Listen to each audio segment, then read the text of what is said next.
Hey friends, how are you? It's Mr. McKinney here with Mr. McKinney's Historic Houston for the show that we do every single Wednesday at 7 o'clock called Live from the Heritage Society with Mr. McKinney. This time we're featuring, of course, Anne Sloan.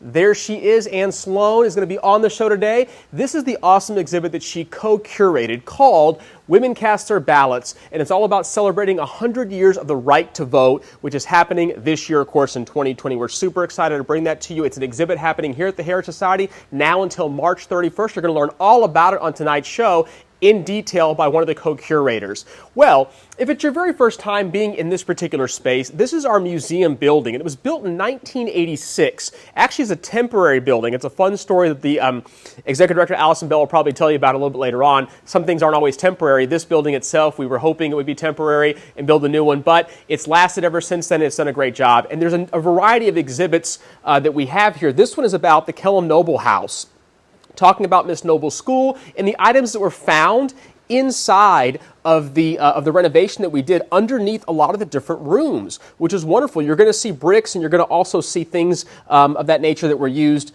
to build the house as well. Speaking of bricks, here is Nathaniel Kellam's brick company that he had. You can kind of see all the artifacts there. Really neat ways to really kind of describe a lot of Houston history. All right.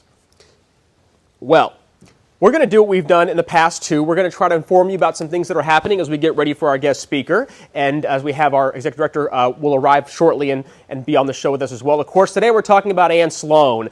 She's going to be on the show, and we'll give you some information about her. We're super excited to have her. Anne Sloan coming up. But first, Houston history happenings. These are things that are happening within the historical community that we want you to know about. You're certainly welcome to join us on some of these opportunities. Some are free of charge, some are nominal fees like $5 and things like that, which we'll talk about.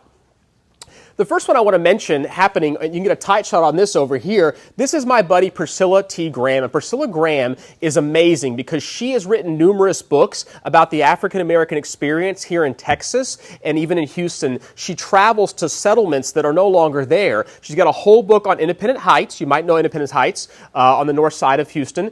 She also has a book about Freedmanstown. And she's got her newest book is about the 103rd anniversary of the Camp Logan Mutiny in 1917, 103 years later, and this book signing and book release is going to be happening on August 23rd, the actual anniversary, 2020 at 2 o'clock. It's an outdoor book release and signing, so it's COVID friendly, outdoors on the corner of Wilson and Andrews in the heart of the 4th Ward. So you'll learn all about the history of the 4th Ward community when you're there, but also about the Camp Logan Mutiny of 1917. The Houston Riots of 1917 have also been called. That's happening once again, 2 o'clock to 4 o'clock. Her organization is called History Through the Lens, and like I said, she documents old African-American settlements. Some of them are still there. Many of them are actually gone. She's got a whole series of books. So go ahead and look up our friend Priscilla T. Graham, and you'll learn more about African-American history in our area. I want to thank you again to Will Howard for joining us. There he is. He, of course, librarian, historian, tour guide extraordinaire,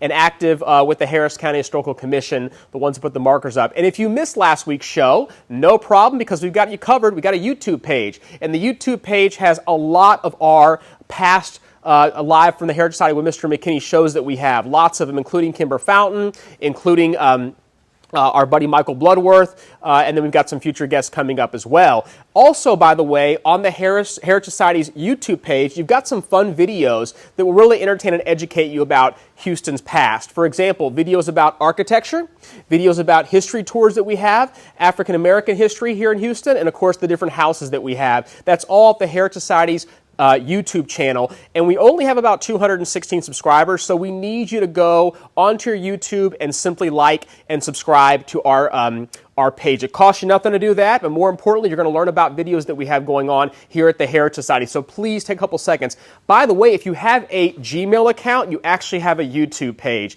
You don't know that you do, but you do because they're connected. They were bought out by them. So anybody who has a Gmail account has that. Speaking of Michael Bloodworth, he is actually doing a master class. This is something really special that we're happy to promote. This master class is taking place on Saturday, August 22nd.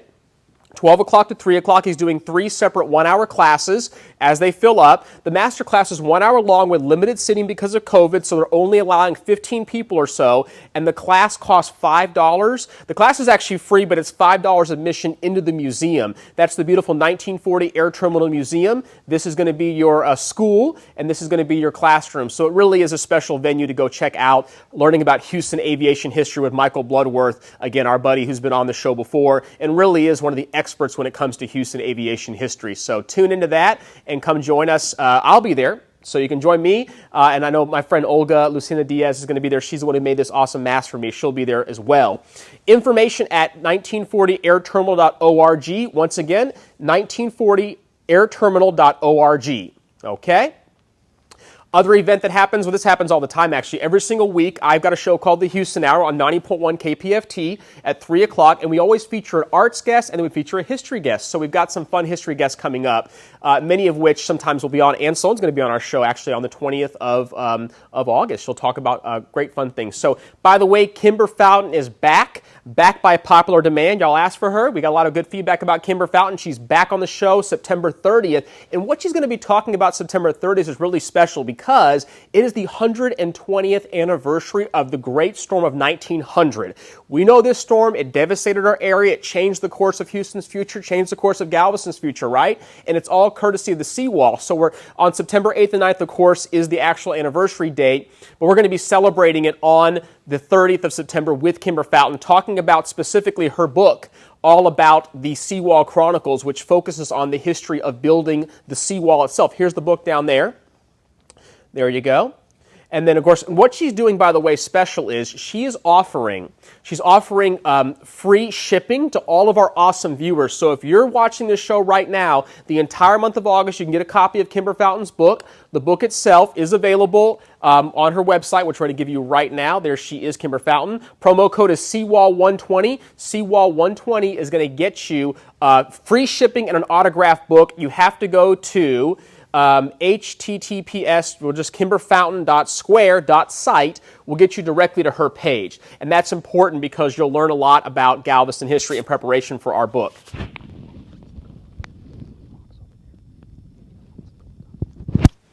Okay.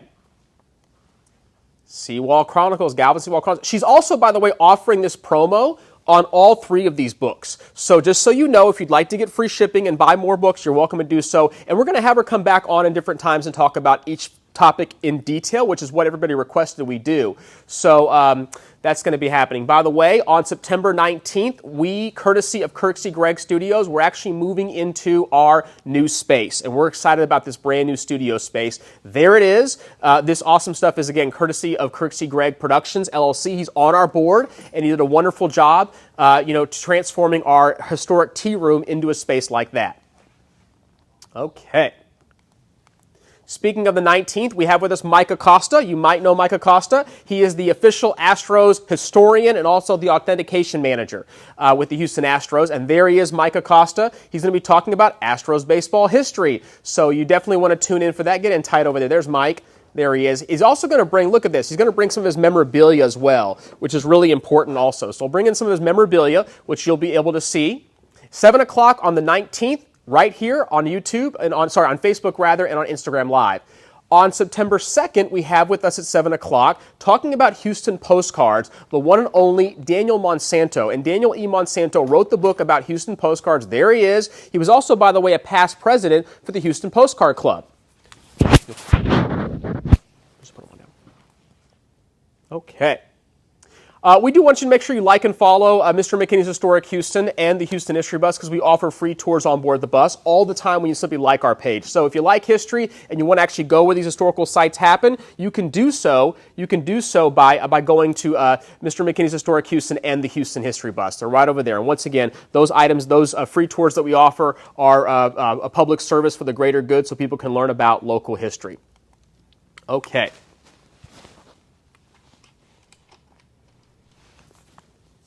And on to Anne Sloan. We're getting close. But first, before we do this, we want to make sure we introduce our Executive Director, Allison Bell. She's on her way.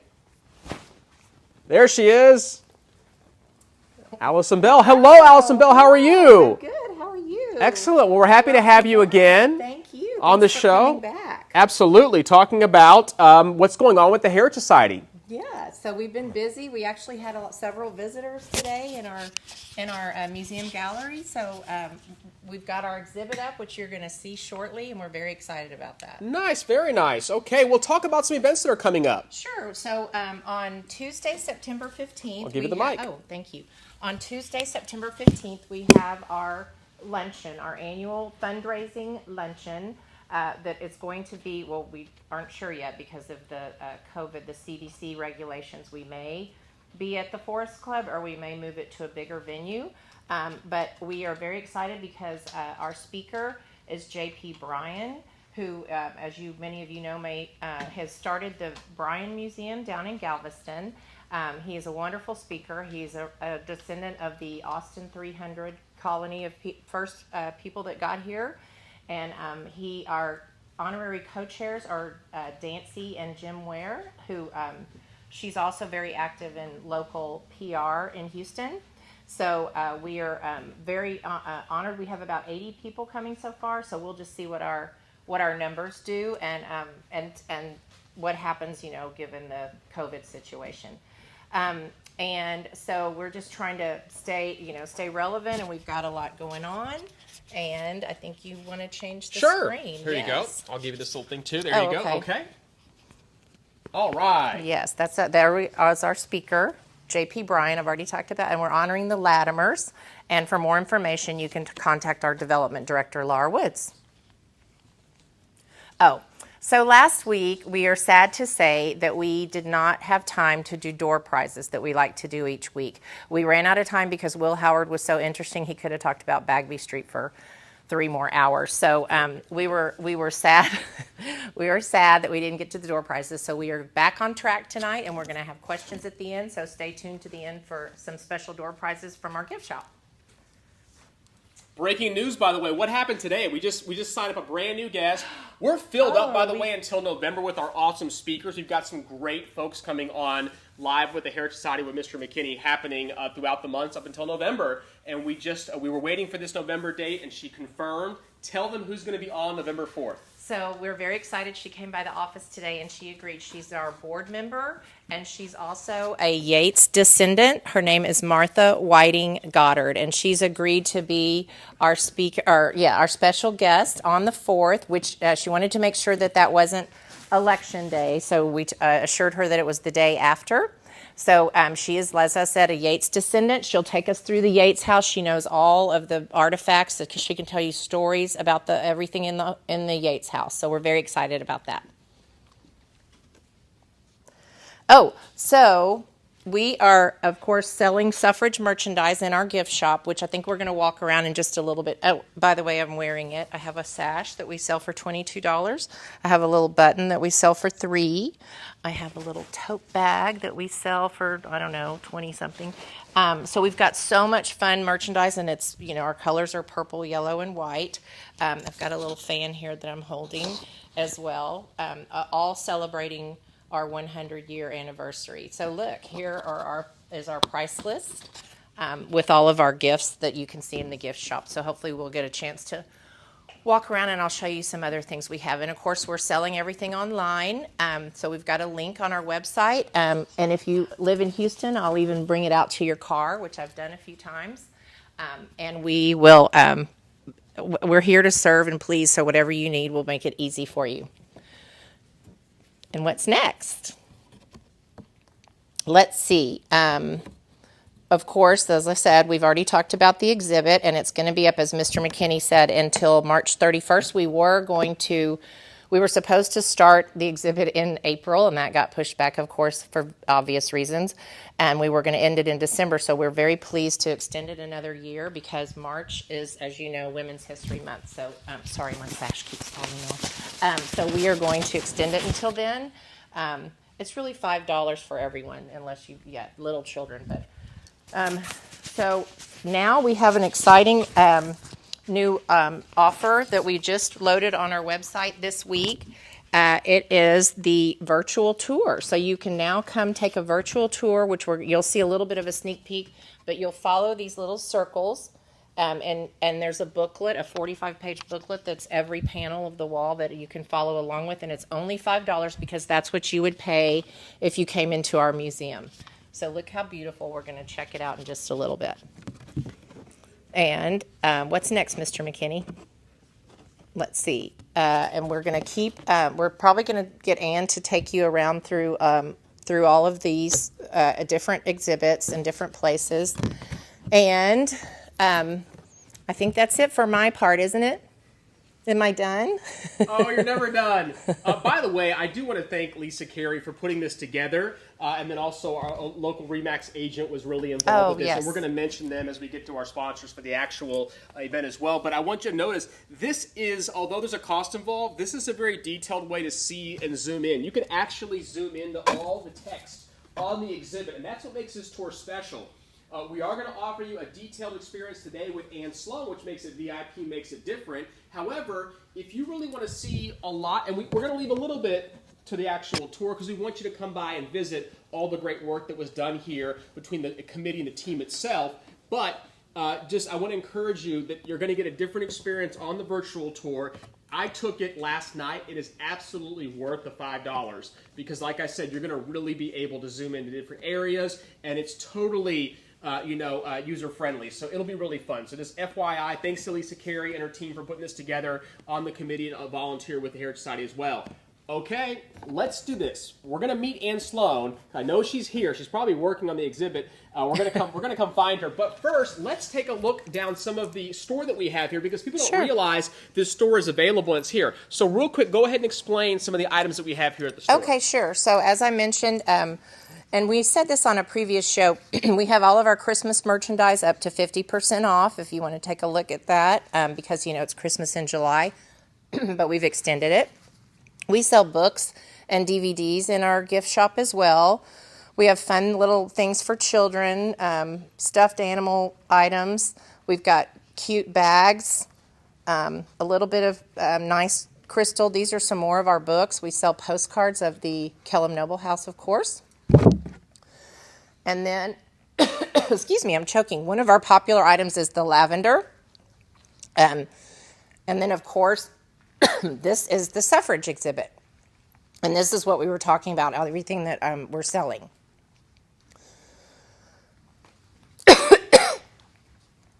So I'll let you take a look. And when you get over,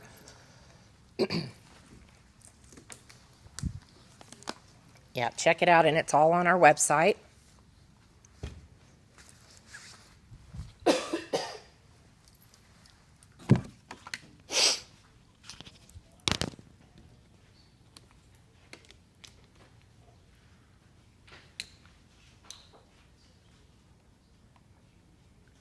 And then as you come over on this side, we have lots of nice jewelry.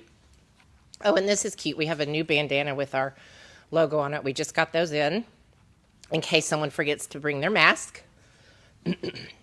We sell antique maps, replicas, of course. Have lots of pretty jewelry. There's a company called Grandmother's Buttons that makes these beautiful earrings out of buttons, different buttons. Those are some of our best sellers.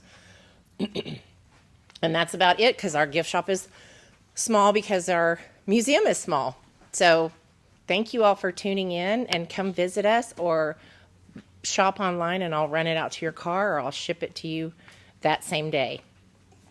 Okay. Thank you so much, Allison Bell. I will take the microphone back, and then I will introduce you to Anne Sloan, because here she is. She's around the corner. She's author, historian. When I think of Houston history, especially women's history and Heights history, I think of Anne Sloan. But she's been working on this project for several years now and really excited, along with her co-curator, the wonderful Betty Trapp Chapman. We've got to mention Betty Trapp Chapman, of course, as well. She's awesome. Now, let's do this. Oh, there she is. Come here. It's Anne Sloan. Hello. I'm so excited for you to be here. We're going to have fun today. Much fun, yes. I think so too. And we're going to have, we have these awesome lights. Go ahead and turn your lights on real quick, camera crew team. Turn your lights on, because throughout the exhibit, I may be asking us to turn the lights on and off and up and down. And the reason why is there's some areas where the foam boards might shine a little bit, or you might not get in. So we'll probably turn them off for now if y'all think so. I'll let y'all make that call. But the idea is that just bear with with us. You'll see the lights go on and off. Well, Anne Sloan, where are we at? Well, we are in the Heritage Society Museum, and we're here to talk about the celebration of the 19th Amendment, the centennial celebration. And there are going to be a lot of things that you can read in this exhibit, but one of the things I wanted to do today was just to sort of talk to you about what I learned as a result of this and what I think, you might want to take away. I love that. Well, we're going to learn a lot today. So, that being said, the most important thing for you to keep in mind is that in 1776, white men wrote the U.S. Constitution, and they wrote it for themselves. And so it took a long time before women were introduced to the Constitution. As a matter of fact, it took, from 1976 to 1920. Now, about 1848, women decided that it was time for them to vote. And they thought that it was going to be a fairly simple progress. They never dreamt that it would take 72 years. And so we have the beginning people. Here's a timeline that shows it all. Yeah, let's take it to the timeline. So if you look at the second entry, here you have Elizabeth Cady Stanton and Susan B. Anthony. And Susan B. Anthony was not a glamour girl at all, and she was an old maid. And she was, over the years, she became really caricatured and reviled, partly because she was considered a spinster, an old lady, and it's really unfortunate. She also was very controversial. She added to this by being very controversial. One of the things she liked to say was that most bachelors are the silliest men I know. Old maids are very clever. So this is her take on things, and she became very controversial. And she was supposed to come into Houston and speak at one point, and the women decided not to have her here because she was so controversial. They felt like people threw rocks at her. I mean, she was really very reviled during her time. Oh, my goodness. And she was a wonderful person. What she said that was the most important thing that she uttered, which I really would like for everyone to take away, because I think it's something so important for women to begin to remember, is that she believed totally in that women should have the vote. She believed this with all her heart and soul. And so her mantra was, failure is impossible. I like that. And that's what she did the rest of her life, is to decide, I'm not going to stop until we get the vote. She died, as well as Elizabeth Cady Stanton, without seeing women get the vote, which they never expected at that time. The other thing I want to point out in this timeline that is especially interesting to me, 1913, Texas suffragists went to Washington, D.C. and marched in a national parade. We see the example of them. They're all dressed in white, and they're carrying the Texas flag. There were women from each state in the United States. And so this was important because it's the only proof we have that women from Texas went up and marched in this parade, in a national parade. And that was important. Well, and before 1913, take us back to 1903, because you told me that's where it kind of starts here in Houston. Well, it really kind of starts, and it's with Annette Finnegan. There had been an organization formed in the 1890s, but it didn't last. So it really started with Annette Finnegan, and she started it in her home, the Houston Equal Suffrage League.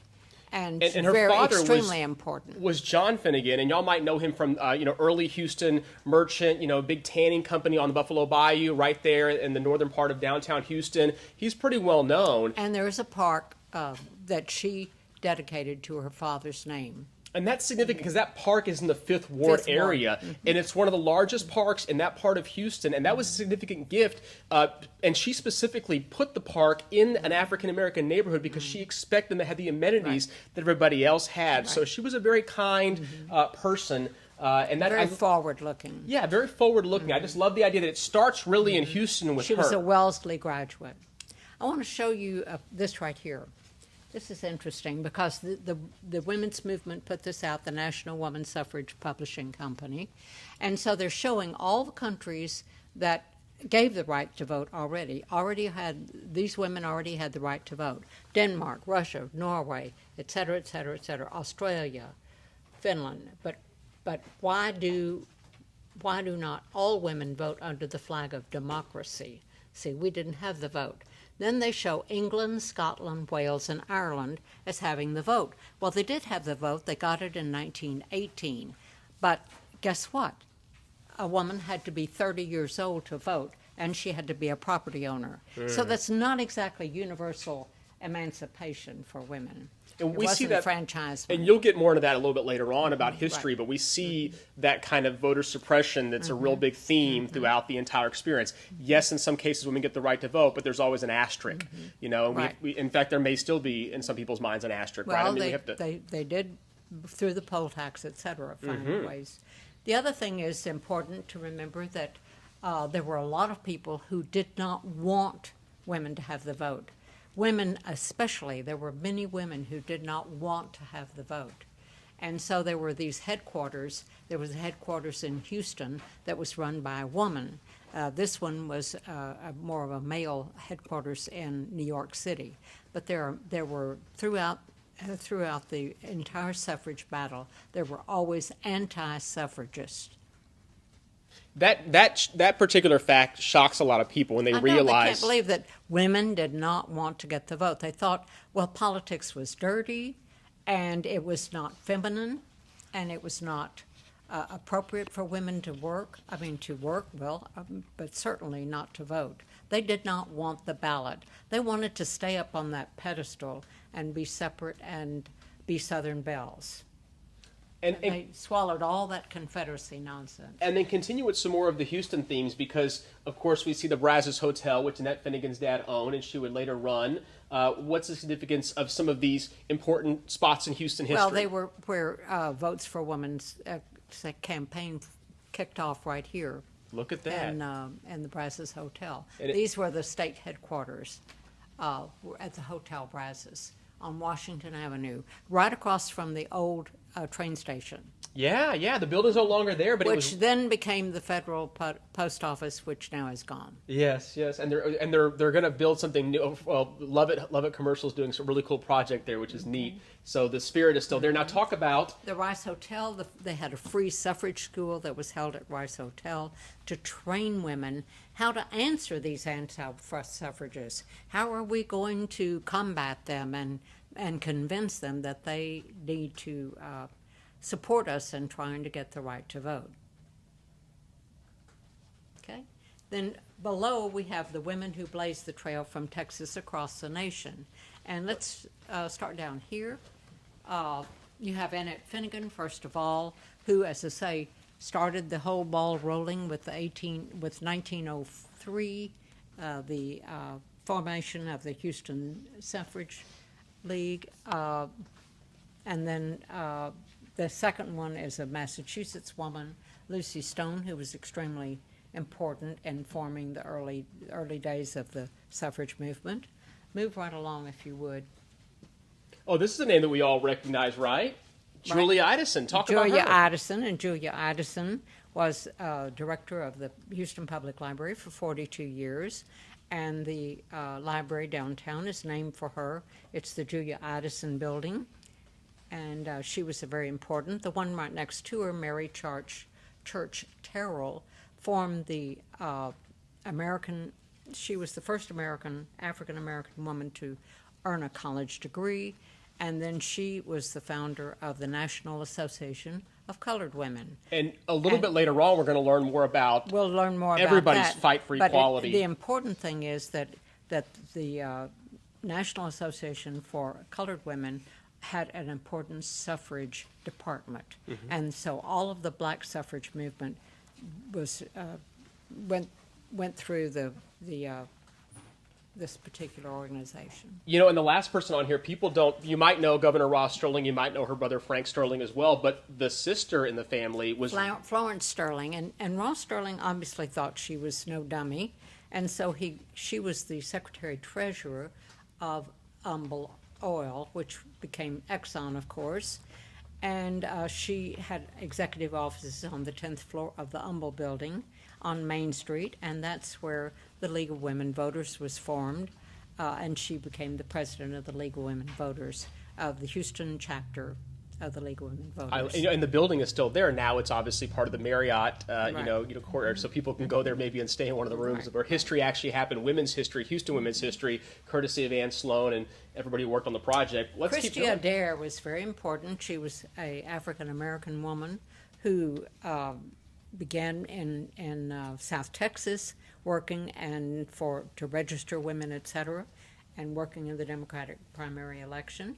And then she moved to Houston, and she was an important force in Houston for women's rights. And a city park in southeast Houston is named for Adair. Alice Paul and Lucy Burns were two militant suffragettes. They were they learned everything in Britain, and so they learned how to be fighting for suffrage. The women had to, in order to win history, they had to think of how they were going to win it.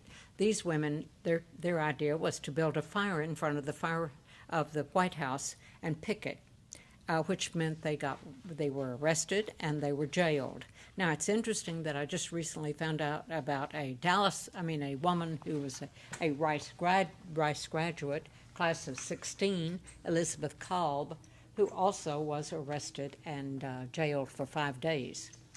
I love this. So once again, we didn't talk about everybody on this timeline on purpose because we want you to come here on your own or take the virtual tour. But real quick, Anne, before we continue with the project, I want to talk about some of the people that made this possible because we don't want to forget about them. Come over here and let's introduce to the audience out there, who are the folks on your committee? Well, Betty Chapman and I were the co-curators, but we had a whole lot of help. The Houston Genealogical Forum, the League of Women Voters, and then many of the volunteers, Lisa Carey, Jill Brooks, Tico Reynolds from the League of Women Voters. Yeah. We had lots of help. And then we had people who gave us, who funded this exhibit. And they're listed below. I see that. And of course, the Houston Arts Alliance is a strong partner of the Heritage Society. We always like to mention them for their help and support of the efforts as well. So you'll see a lot of these names here, people that contributed financially to help make it possible. Pando's over there, and of course, Remax Legacy Living and Barbara Richards and the whole team over there, Randy Pace, Jennifer Sharp, so some great people. So you'll see all that. People donated things. We had to have... yeah, made it possible. That's right. We like that. They made it possible. Well, let's go on to some exhibit pieces because I want you to explain what are we looking at over here. Well, let's first look at this Model T. Oh, the Model T. Let's do it. Model T, in 1911, Henry Ford patented the automatic starter. This was very important because women, now they could drive because they didn't have to crank that thing to try to get the motor started. So they had an electric starter. So here we have a Model T, 1911 model, and here we have the women riding around stumping for suffrage. And this imagery is going to be important. We're going to see this this. is important because women decided to take road trips. Remember I told you they found all kinds of ways to try to further the cause. And one of the ways was road trips. And let's talk about this book, Around America to Win the Vote. This was the big road trip of all. They went, Nell Richardson and Alice Burke were two women who left New York in April of 1916. Carrie Chapman christened their car. They were driving a Saxon 4. It was a big open touring car, a picture of it on the other side. And this children's book simply talks about their journey, how they went and so forth. And you notice there's this kitty cat in it. And so when Carrie Chapman christened the thing, you know how you hit the bottle of champagne. She dented the radiator, so that was a slight problem. But the funniest thing was that this woman handed them this little black kitten. And so they just took it, and they named it Saxon, and it wrote everything with them. And when in the hotels, they had to conceal it and hide it. And so then y'all should know we do offer this book for sale at the gift shop, Around Right. America to Win the Vote by Mara Rockcliffe with Hadley Hooper as the illustrator. So you definitely get a copy of that book as a nice gift. Now, Look at this old Corona typewriter. The women each took 20 dresses, but they also took a little tiny typewriter, and they also took a tiny hand-cranked sewing machine. Now, the reason that they took those is probably maybe to mend their own clothes, but more importantly, when a man would accuse them, see, women were so accused of being unfeminine. If they vote, then they become like a man, and they're masculine, they're unfeminine. And so they would whip out this sewing machine and sew up an apron and hand it to the person to show them that they were still very feminine. Likewise, on the typewriter, when men said, well, you really don't have enough sense to vote, you're not intelligent, then they would whip out their typewriter and type up a poem and hand it to the person. So basically they were selling their story. And they had banners, and they had all kinds of things that they were carrying, and they would stop and turn on the lights of the car and stump speech right there. They'd stand up in the car and stump speech. They 10,700 miles across the United States. And in addition to those kind of iconic imageries with, of course, the Model T Ford, the white dresses. Talk about this very special white dress. Interesting. Okay, so first of all, the ladies were they were so determined to get the vote. First of all, they designed a banner. They did say, we need to identify ourselves. We'll use purple, gold, and white. Now, purple meant loyalty. White was for the purity of their cause, and yellow was a nod to the sunflower state, Kansas, because Kansas was the first one that actually tried to pass an amendment. Okay, they weren't successful, but they tried. So therefore, they took this banner, this right here. This was their banner that they Badge used. of honor, yeah. Badge of honor. Secondly, they decided that they needed to identify a particular color dress. And they picked white because it was a democratic color. All women seemed to have a white dress. And so instead of picking a particular kind of clothing, in other words, a particular jacket or something, they felt it was more democratic to have white. So everybody had a white dress. It didn't matter if it was long, short, long sleeve, short sleeve, what it was made out of or anything. So they would have these white marches. All of the women would wear white. And it was a democratic situation, and it was also identified. They identified them as suffragists. So this was their choice of But this white. is a very special dress. This is a very special dress because it belonged to Miss Julia Idison. She had this dress made in Paris. She was over there teaching the... She worked with the World War I soldiers. She basically had a lending library in Paris for our American soldiers for 5 months. And it's on loan from the San Jacinto Museum, which is very important. Thank you for letting us do that. Well, let's keep going through the exhibit. You mentioned the banner earlier on your... So they used a banner. They used the color of the white dresses, and then World War I started.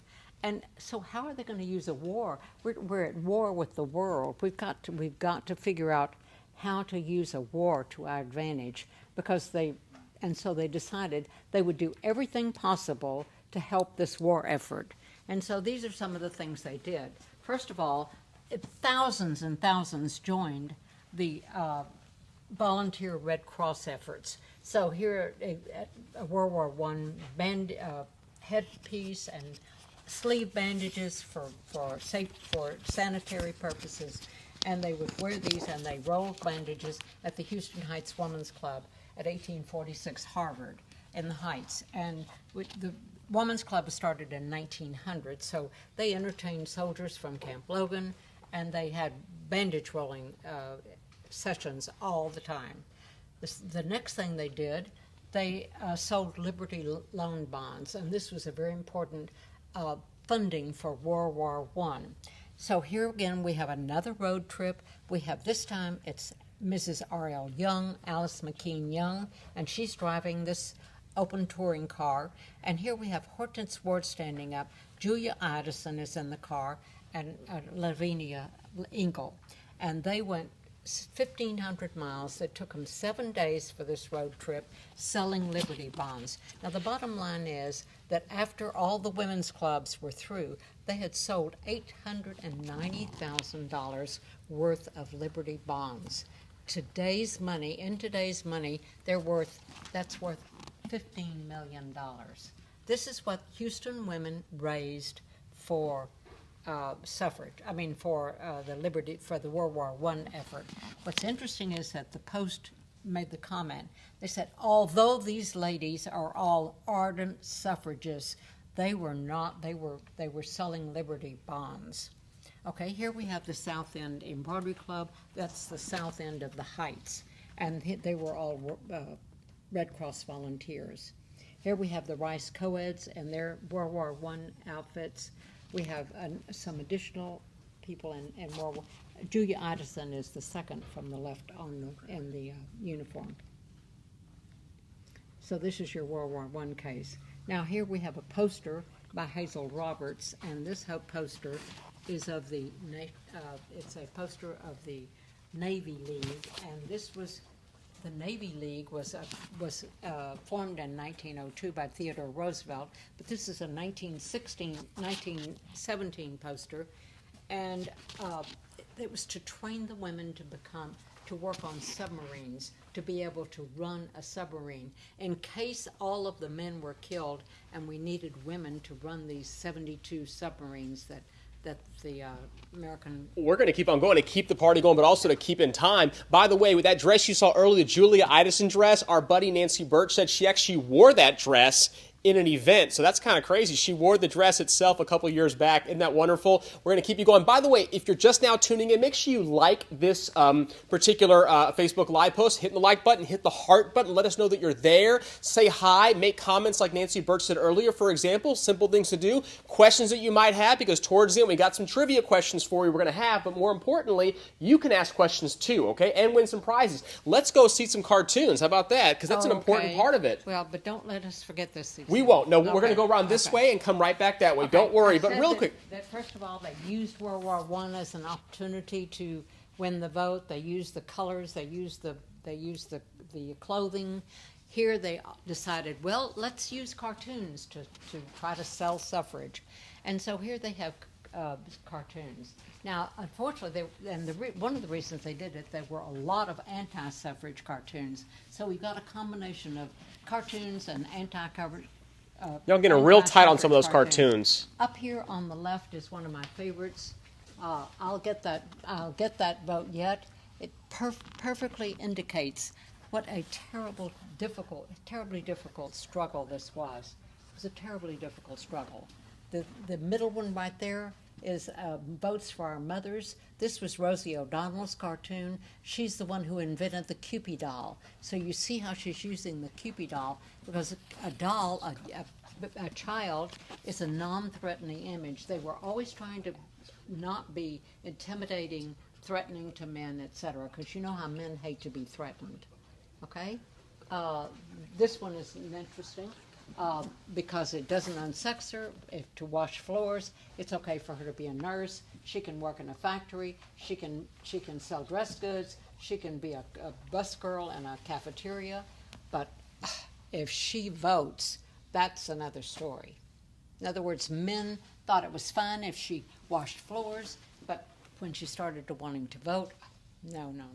She doesn't need to vote. Look at that. So these cartoons, they made a point. They got the point across. Let's take you, by the way, over here. And take us over here to this wall, because when you come to the exhibit, you're going to see all these names. So I want the cameras to focus on these hundreds of people, if not thousands. 3,500 names that we have on this wall. This is the 1918 to 1920 Harris County women poll tax holders. These are the people from that time period that paid their poll tax, right? Mm-hmm. Look at that. Now talk about this important case too. Houston women versus the poll tax. Right. The Hortense Ward and William Ward were sort of a power couple. This is Hortense Ward. This is William Ward. Let's get the cameras on this real quick. We've already talked about her once. We know she was an early lawyer, first lawyer in Texas.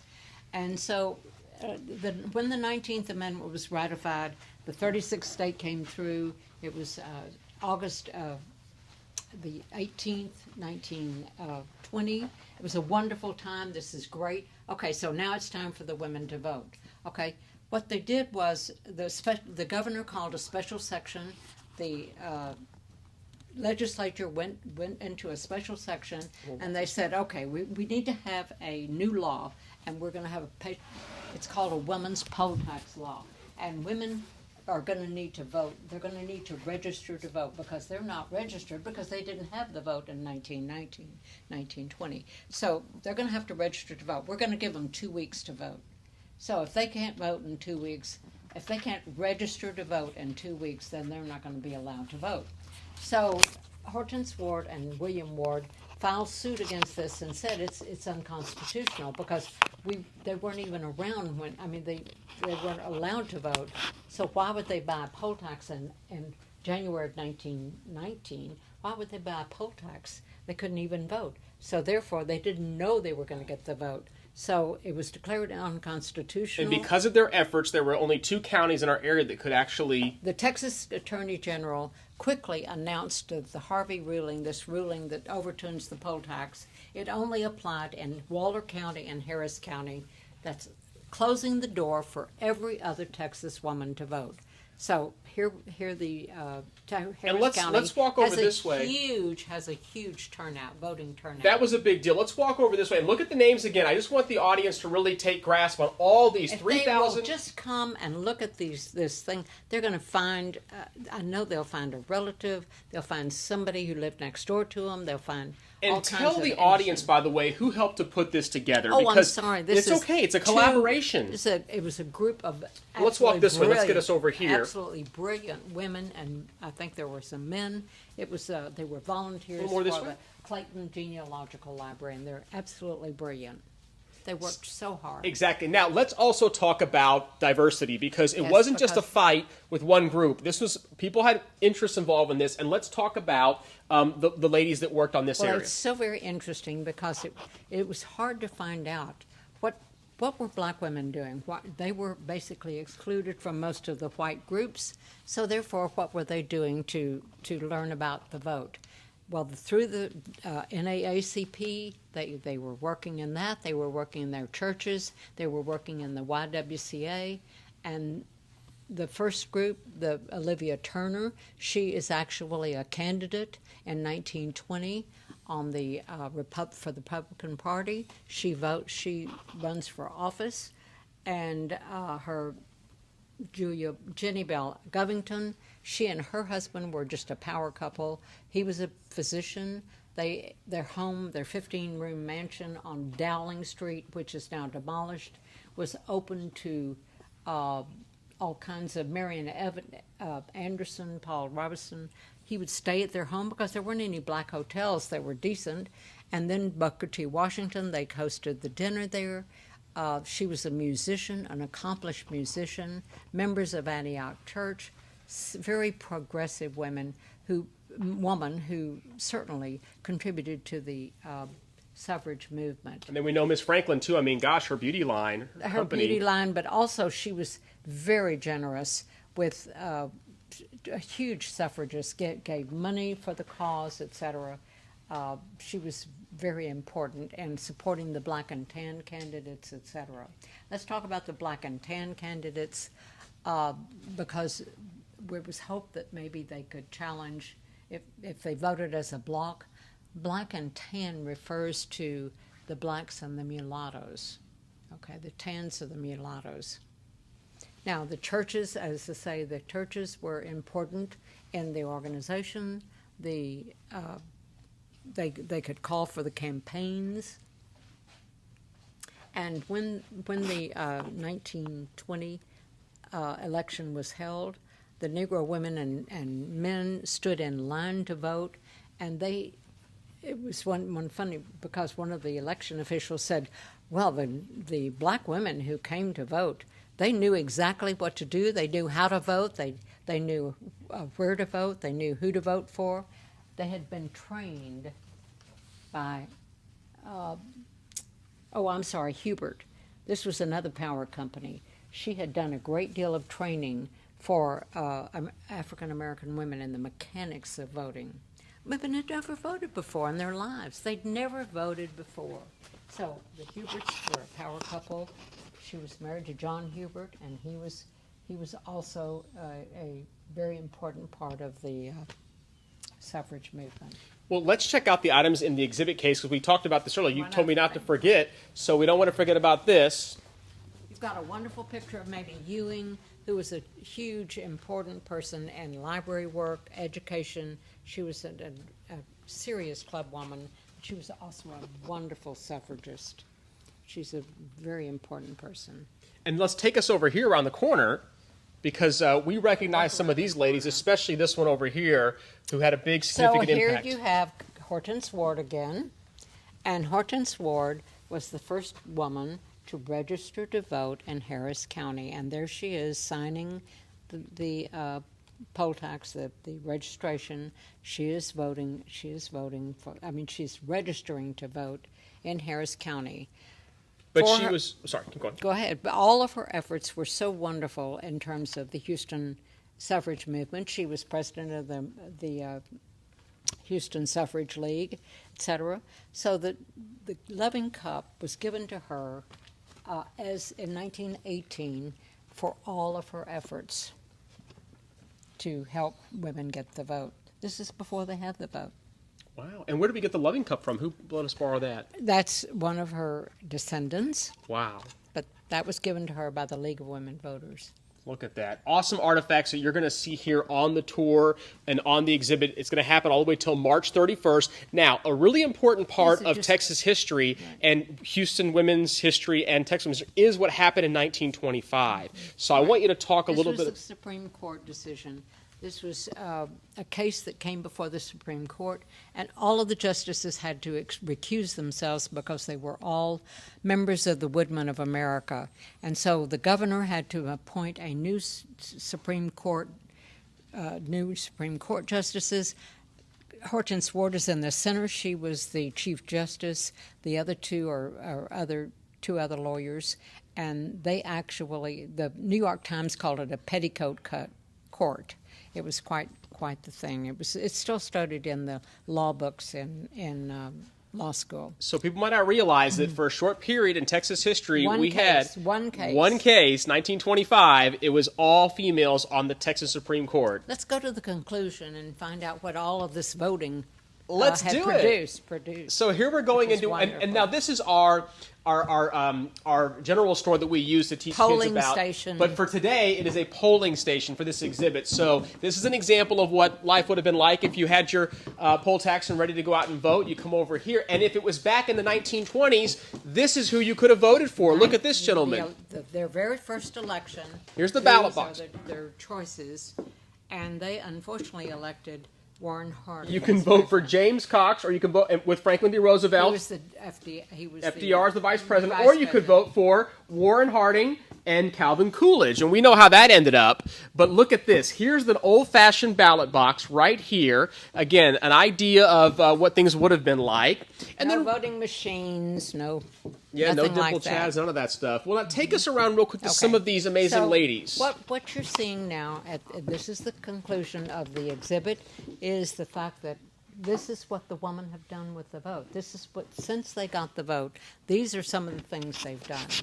So you have, they're all mixed up together, but Dr. Marguerite Ross, who was the first female president of a major university. You have Kay Bailey Hutchinson, who was the first woman elected to the U.S. Senate in 1994. Can you believe it took that long to get a woman as a Texas senator?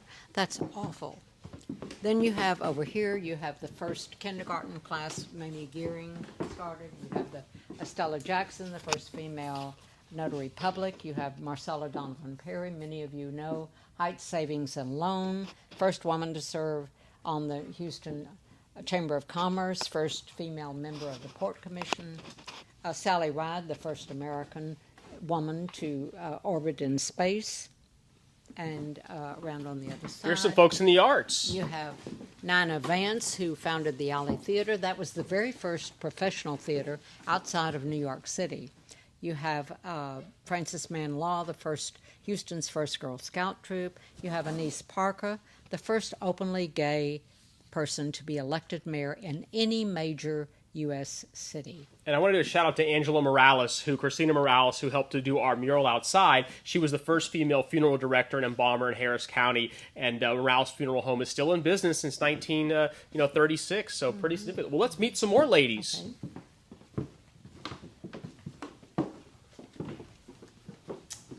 Ovida Kaphabi, who was the first Secretary of Health, Education, and Welfare.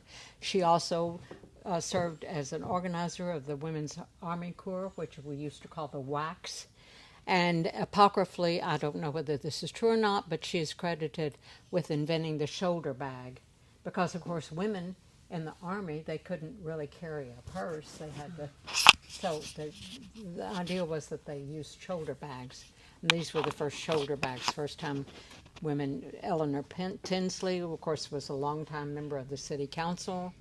And then we have, and now there's a park, the Tinsley Park. And I've got a fun Dr. Law story. He's still alive. Dr. Kirby, who is at a retirement home that I speak at, he actually had Dr. Law as his physician. As his physician. And he's 92 years old. Very proud of being 92. She was in 1923 is when she began practicing. She was one of the state's very first African American physicians. Yeah.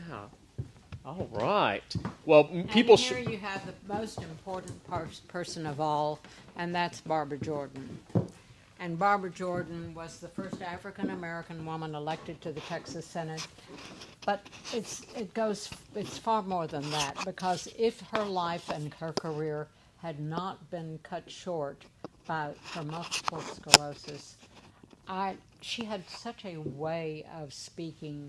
She had such a calming effect on people. She was so reasonable and logical. She had studied debate in wherever she went to, Phyllis Wheatley, or wherever she went to high school, I can't remember. But anyway, she was just a masterful speaker. And I think so often about what her take on today would be, and how she would have ameliorated so much of the problem. Hattie Mae White was wonderful. She was the first African American elected to the school board, and that's why the building is named for her. It's the Hattie Mae White Houston Independent School District. And over here we have Kathy Whitmire, who was the first female mayor that we had. She served for 10 years. And down below, the last is Carrie Patterson Bresnahan, who in 1979 started the International Quilt Festival, and which is now goes on at George R. Brown. It brings in 60,000 people from all over the world. It contributes $65 million to the Houston economy, and it is she has 1,000 vendors at George R. Brown with a 5-year waiting list, and it will not be held this year because of the pandemic. And she's a buddy of yours. I think she's actually tuning in. She's probably tuning in. We hope so. But if not, there you go. Well, thank you so much for that. Yeah. Now, what are these items? This wonderful, wonderful, wonderful thing. It's Barbara Jordan. She was the keynote speaker at the NOW convention in 1977. And TSU has shared this with us. And it's the 5 first pages of her speech. And her words are so powerful. I hope people will read them. It's just... So it's great that we have the actual documents from there. We have the actual documents. I love that. Well, let's come over here because we're going to have some questions. I know folks have questions, and I think it's important for us to... You get to pick now 3 questions, 3 trivia questions that are going to be on the next show. We're going to ask the questions right now to our guests. It's about women's history, what they learned today in the exhibit. 3 questions that you can think of, just 3, and then you'll answer them on Facebook Live right now, and then what we'll do is we will get you a prize. So real quick, let's think of 3 things that we could ask people. Well, I think you could ask people, who was it that said failure is impossible? Okay. That's one. That's the first test question. Mm-hmm. So the first quiz question is, right now, people chime in. Alana, shake it. Let people chiming in? I hope so. Okay, so there you go. The first person to get the answer correctly. So that, again, and the question was, who was the person who said? Failure is impossible. Who was the person, that suffrage, who went out there and made a change in this world? She had a philosophy, and her philosophy was? We're not going to quit.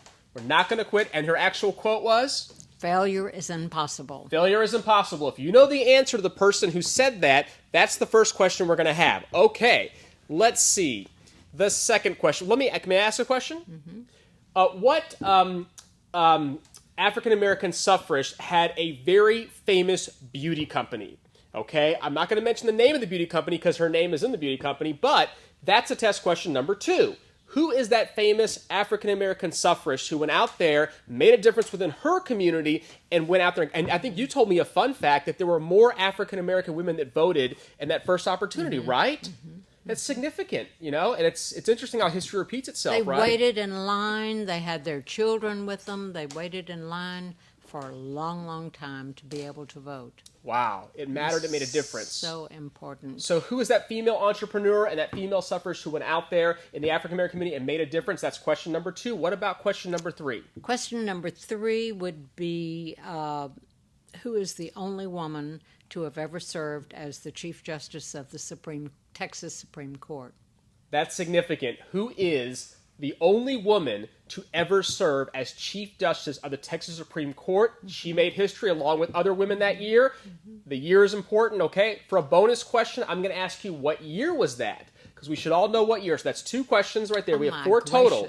And you get to ask our 5th final bonus question to make up for last week not having those questions. So the final, you can make it a tough one if you'd like to, but whatever you want to ask is fine. The last final question, number 5. Alana, anybody chiming in? Great, we got some folks chiming in, so you never know, you could be a winner. And the great thing about Facebook Live is it actually timestamps all of your answers, so we'll make it fair. We'll know who our winners are based on those timestamps. Your last and final, and you were an educator for many years, so I know you like trivia and getting people excited about learning. Oh, yes, so here we are. We're gonna do that right now. So what's that final question?